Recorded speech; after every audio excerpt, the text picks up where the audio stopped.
Hello student, most welcome. तो चलिए लिखेंगे जागरण संपादकीय नज़रिया 8 मार्च 2026 का डिक्टेशन लिखने से पहले इसमें आने वाले कुछ हार्डवर्ड और वाक्यांश की आउटलाइनों पर एक नज़र डालते हैं। यदि आपको इसका पीडीएफ चाहिए तो आप हमारे Telegram channel shorthand with Vivek से इसका पीडीएफ भी डाउनलोड कर सकते हैं। टेलीग्राम चैनल तक पहुंचने के लिए इस वीडियो के डिस्क्रिप्शन में लिंक दिया है, या आप टेलीग्राम पर सर्च करेंगे शॉर्ट हैंड विद विवेक तो आपको आसानी से मिल जाएगा। तो चलिए लिखेंगे इसका डिक्टेशन की स्पीड लगभग 80 शब्द पर मिनट रहेगी।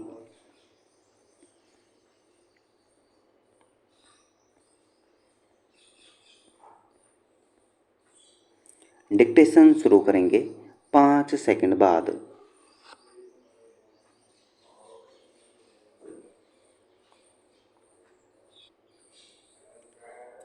विधानसभा चुनाव वाले राज्यों में पुलिस एवं प्रशासनिक अधिकारियों के बड़े पैमाने पर स्थानांतरण अथवा उन्हें उनके वर्तमान पदों से हटाए जाने के चुनाव आयोग के फैसले से यही पता चलता है कि सरकारों और नौकरशाही में किस तरह मिलीभगत हो जाती है। चूँकि भाजपा शासित असम में भी अधिकारियों को हटाया गया है, इसलिए इस आरोप के लिए कोई स्थान नहीं बचता कि चुनाव आयोग एक तरफा कार्रवाई कर रहा है। पर ऐसे आरोप सामने आएंगे ही। बीते दिनों तृणमूल कांग्रेस के सांसदों ने बंगाल में बड़े पैमाने पर अधिकारियों के तबादलों को लेकर अपना गुस्सा संसद में निकाला। इसकी कहीं कोई आवश्यकता नहीं थी, क्योंकि इन तबादलों का भारत सरकार से कोई लेना देना नहीं। लेकिन विपक्ष की चुनाव आयोग पर पक्षपाती होने के आरोप लगाने की आदत हो गई है। वास्तव में इसी आदत के चलते तृणमूल कांग्रेस की अगुवाई में विपक्ष की ओर से मुख्य चुनाव आयुक्त को हटाने की पहल की गई है। संकीर्ण राजनीति प्रेरित इस पहल से यह सच्चाई बदलने वाली नहीं है कि बंगाल उन राज्यों में अग्रणी है जहां अनेक पुलिस और प्रशासनिक अधिकारी तृणमूल कांग्रेस के कार्यकर्ता के तौर पर काम करते दिखते रहे हैं। इसके कई उदाहरण भी सामने आ चुके हैं। वास्तव में इसलिए चुनाव आयोग को वहाँ के मुख्य सचिव, गृह सचिव, डीजीपी के साथ दर्जनों पुलिस एवं प्रशासनिक अधिकारी हटाने पड़े हैं।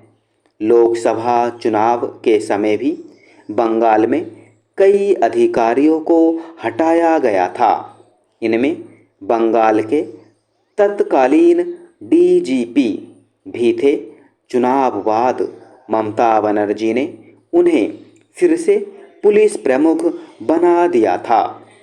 अभी हाल में उन्होंने उन्हें राज्यसभा भेजा। ऐसे मामले नए नहीं हैं।